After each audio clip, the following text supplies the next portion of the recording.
Existe uma diferença enorme entre conhecer a lei e conseguir transformar esse conhecimento em resultado para a vida das pessoas. Hoje vamos conversar com uma profissional que construiu autoridade no direito previdenciário, criou o INSS na vida real e entrega o grupo dos 50 mais do Previdenciário no Piauí. Carol, é um prazer receber você hoje no Recorte Jurídico. Seja bem-vinda. Igualmente, Davi. Muito obrigada pelo convite. Fico muito feliz em estarmos aqui para a gente conversar sobre o direito previdenciário, a advocacia, e eu tenho certeza que vai ser muito legal e muito importante para os advogados e também estudantes de direito. Para iniciar esse nosso papo, eu queria te perguntar, antes da advogada Carol existir, quem era a Carol? Qual foi o momento da sua vida que fez você entender que você seria advogada pro resto da sua vida? É muito boa essa pergunta, muito interessante. Por trás da Carolina Bezerra, a advocacia, da advogada Carolina, tem uma mulher que ela sempre foi muito curiosa. Eu sempre gostei muito de estudar. Então, eu sempre soube que eu poderia ocupar todos os espaços que eu desejasse através do estudo, através da educação. E eu sempre fui muito disciplinada e muito responsável. Massa. Então, isso fez com que eu começasse a estudar, a ver o direito. Meu pai é professor, minha mãe é dona de casa, eu sou a primeira advogada da minha família. Massa. E eu comecei a ver que eu era muito comunicativa, eu gostava muito de conversar e de resolver problema dos outros. Sim. Então, isso fez com que eu olhasse o direito e visse que ali teria uma possibilidade de fazer uma carreira profissional dentro da advocacia. E assim, ao longo do tempo, dos anos, quando cheguei no ensino médio, eu fui vendo, eu acho que o direito é uma boa escolha, é uma boa opção. E assim, eu escolhi a advocacia. Carol, você é uma profissional de sucesso. E a pergunta que vem na mente de todos é porque você é muito bonita, é uma excelente profissional e teve algum momento que você pensou em desistir eu acho que isso aqui não dá pra mim. Como é que foi isso? Me conta. Eu não tinha o plano B, Davi. A realidade é essa. Então, eu tinha que fazer a advocacia dar certo. Quando eu me formei, eu fiquei com aquele sentimento do jovem advogado. E agora? Para onde é que eu vou? O que é que eu vou fazer? E aí, na época, eu comecei com a advogada como correspondente, que tinha muito na época, lá 2016. Então, eu comecei a pensar que eu precisava fazer dar certo a minha advocacia. Já fui advogada contratada no escritório, passei anos até a pandemia. Em 2021, eu fui para a advocacia autônoma, abri meu escritório. Então, quando eu cheguei em 2021, logo depois da pandemia, em maio, eu fiquei me perguntando, e agora? Que aí foi o segundo estalo da advocacia. Sim. Eu quero a advocacia autônoma, como eu vou fazer, que eu não tenho cartela de clientes? E aí o meu pai falou assim, não, vai dar certo. Bora lá, o que é que você precisa? E assim eu comecei a advocacia autônoma em 2021 e eu não tinha um plano B. Então eu precisava dar certo. É aquela questão, eu me formei, agora eu só sei fazer isso da vida, é isso que eu quero fazer pro resto da minha vida.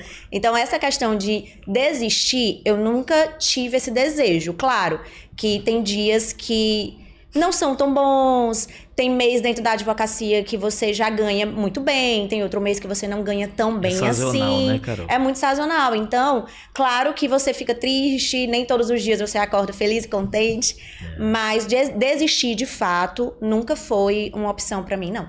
Eu tinha que fazer dar certo o plano A. No bloco 2 que a gente tem separado aqui, a advocacia que ninguém vê. São perguntas nesse sentido. Qual foi o caso que mais mexeu com você emocionalmente?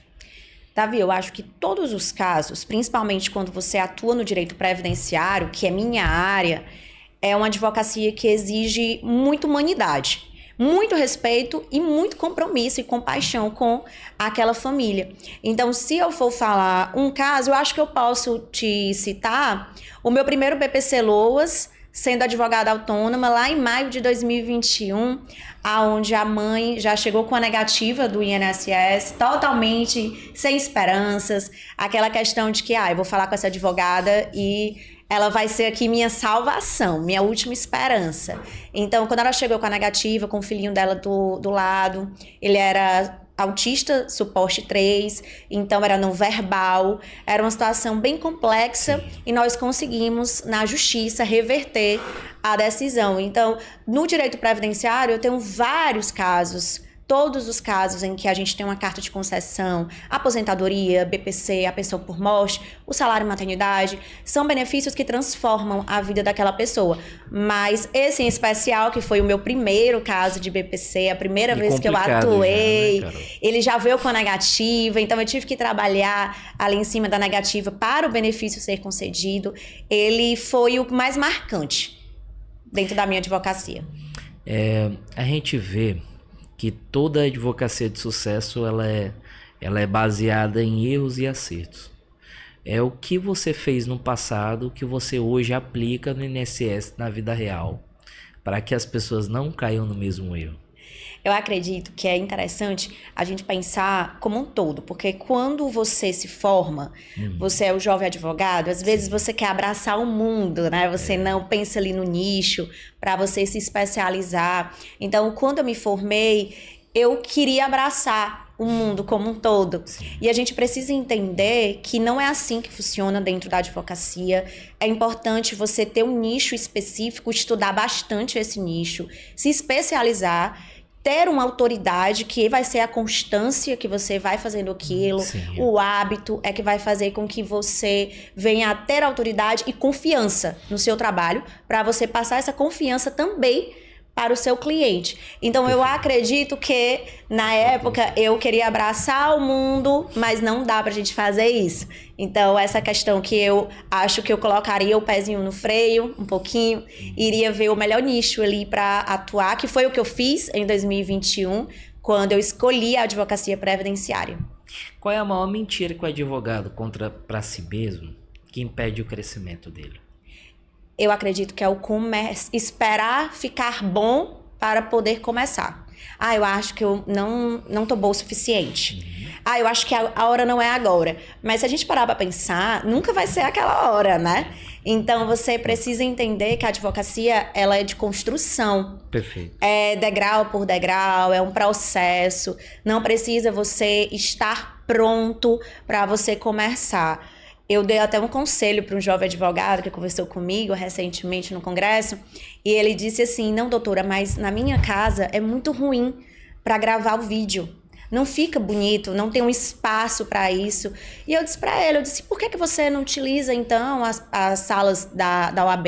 A nossa OAB, ela tem esse espaço que você consegue vir a fazer isso, tem salas de atendimento.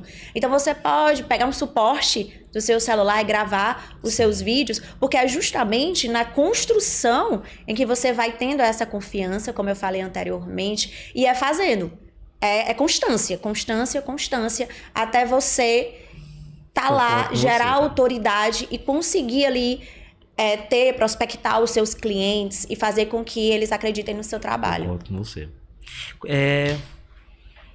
Quando você percebeu que ia ser uma excelente advogada e o que é que não bastava também para ser só conhecido? Quando foi que você percebeu que eu acho que eu tenho que fazer isso para que eu possa ter rentabilidade na minha advocacia? Eu entendi, Davi, que eu precisava ser lembrada.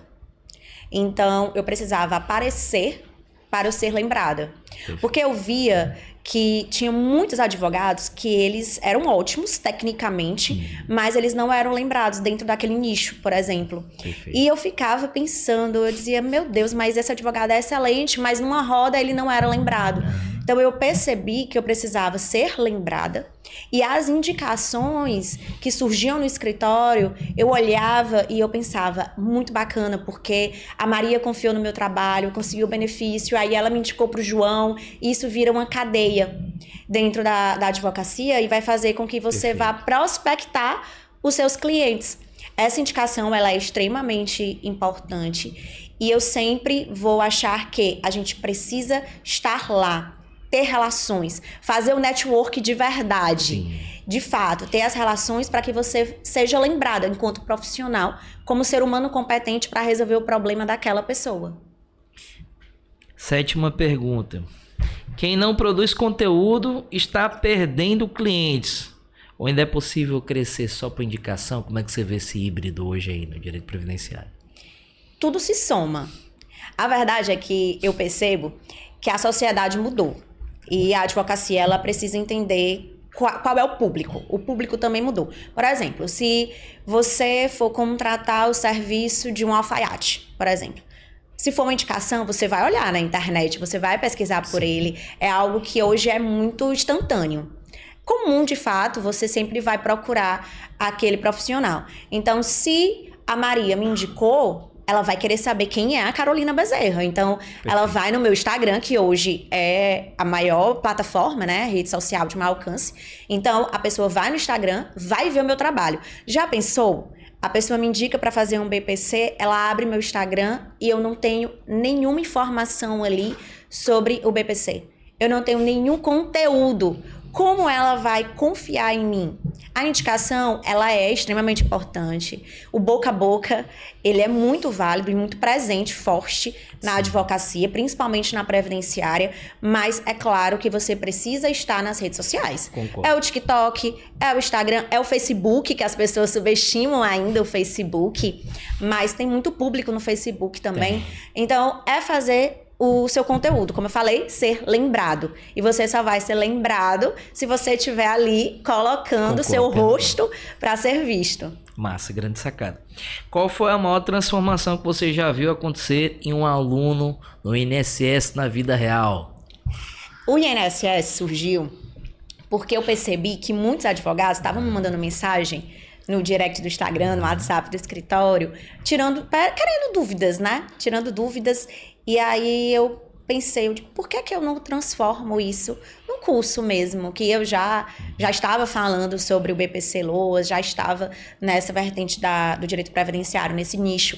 Então, quando eu vejo que que o aluno, ele conseguiu ali prospectar mais clientes, conseguiu resolver um problema no BPC, chegou uma pessoa para uma reavaliação e ele consegue diferenciar o grupo familiar, por exemplo, o que é o grupo familiar BPC, o que é o grupo familiar cadastro único. Então, isso faz muita diferença. E quando eu vejo que eu recebo a mensagem dizendo, deu certo, coloquei isso em prática, e o INSS na vida real, ele surgiu para isso.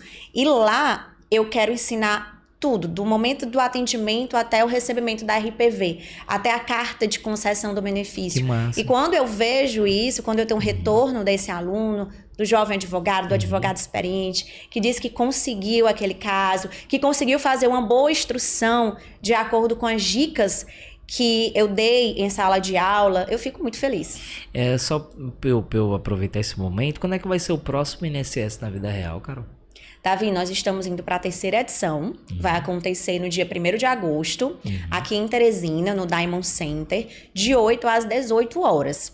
É voltado para estudantes, para jovens advogados, advogados experientes, inclusive jovens advogados e estudantes. A gente já está dando 50% de desconto, que é um desconto especial, que foi pedido nas edições anteriores. Então, nessa edição eu digo, tá bom, vou atender o pedido da jovem advocacia. Então, as pessoas, elas podem fazer a inscrição com 50% de desconto, jovens advogados e estudantes. Para quem está vendo esse vídeo, a gente vai colocar o link abaixo para que você possa estar se inscrevendo nesse curso que eu vou dizer para vocês, viu? Perde essa oportunidade não, que aqui é uma das maiores. Se você tivesse que começar hoje do zero, Carol, sem clientes, sem seguidores, o que é que você faria nos próximos 90 dias? Eu começaria fazendo 3 coisas. Escolheria um nicho de atuação. Sim. Estudaria. Eu sempre gostei muito de estudar. Então, até eu tenho um cronograma de estudo, mesmo já sendo uma advogada, tendo uma advocacia consolidada. Então, eu gosto de me atualizar, chega as portarias, INs, eu sempre estou me atualizando. Então, eu tenho esse cronograma, eu consigo sempre me atualizar. Então, eu focaria no nicho, eu iria estudar esse nicho. Estaria sempre postando conteúdos para que, mesmo achando que ninguém vai ver, porque esse também é um erro, achar que ninguém está lhe vendo, mas você está sendo observado sim. A realidade é essa, sempre tem alguém lhe vendo. E também faria um network de qualidade. Eu estaria presente naqueles ambientes que eu acho que teriam advogados, advogadas boas para conversar comigo, para eu ter uma boa relação. Porque às vezes a gente acha que o network é só ali para conversar, jogar a conversa fora. Não, network de qualidade são as relações que você faz. E aí lá na frente você pode ser lembrado por algum colega que pode lhe indicar, você pode fazer uma parceria. Então eu faria essas 3 coisas.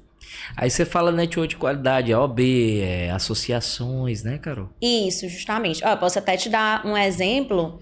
Quando eu comecei na minha advocacia autônoma, em maio de 2021, como eu falei anteriormente, eu comecei a participar de uma associação.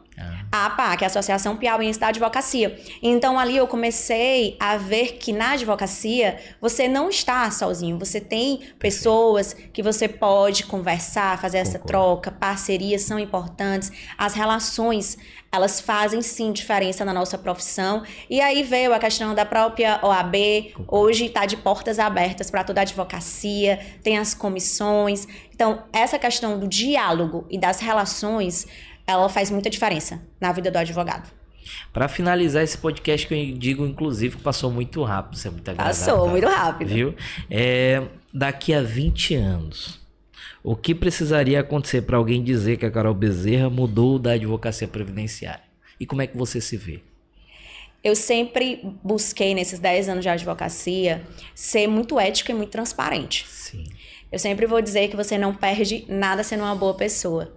Então, ao longo da minha advocacia, nesses 10 anos, eu sempre atuei com muita ética e muita responsabilidade com os meus colaboradores, com os parceiros, com os meus clientes, com as pessoas que eu me relaciono. Então, se lá na frente a pessoa lembrar de mim como uma advogada transparente, ética, que sempre é no preto e no branco, Sim. como tem esse dizer, eu vou ficar muito feliz, porque a gente precisa entender a advocacia, que é o corpo a corpo, é o olhar no olho. Sim. Aquela pessoa que vai buscar um advogado, ela está ali colocando nas mãos daquele profissional o direito dela, o bem mais precioso, seja na advocacia previdenciária, seja de família, criminal, qualquer advocacia. Então, se eu for lembrada como essa profissional, eu vou estar muito feliz e muito realizada, tanto como profissional como ser humano.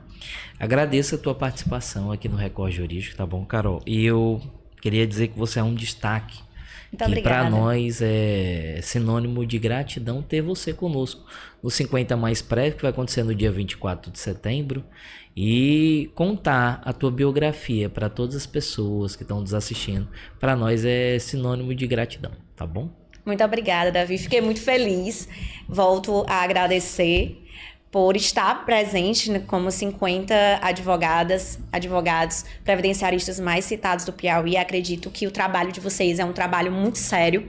Então, fiquei muito lisonjeada de estar na lista, ao lado de grandes advogados e advogadas que eu admiro e que eu tenho certa proximidade. Então, foi um prazer e vai ser um prazer estar com vocês em setembro. E contem comigo para o que precisarem, estou à total disposição. Para quem assiste esse recorte jurídico, qual é o arroba que a pessoa vai poder seguir para acompanhar um pouquinho mais da tua história, Carol? carolinabezerra.adv no Instagram. E também, para quem quiser seguir o INSS na vida real, é @INSS na vida real. Para você que ficou até aí, não sei por que você ainda não compartilhou, não curtiu esse episódio, mas aproveita, comenta, compartilha, tá bom? E até o próximo episódio, né, Carol? Até o próximo, será um prazer. Tchau, tchau.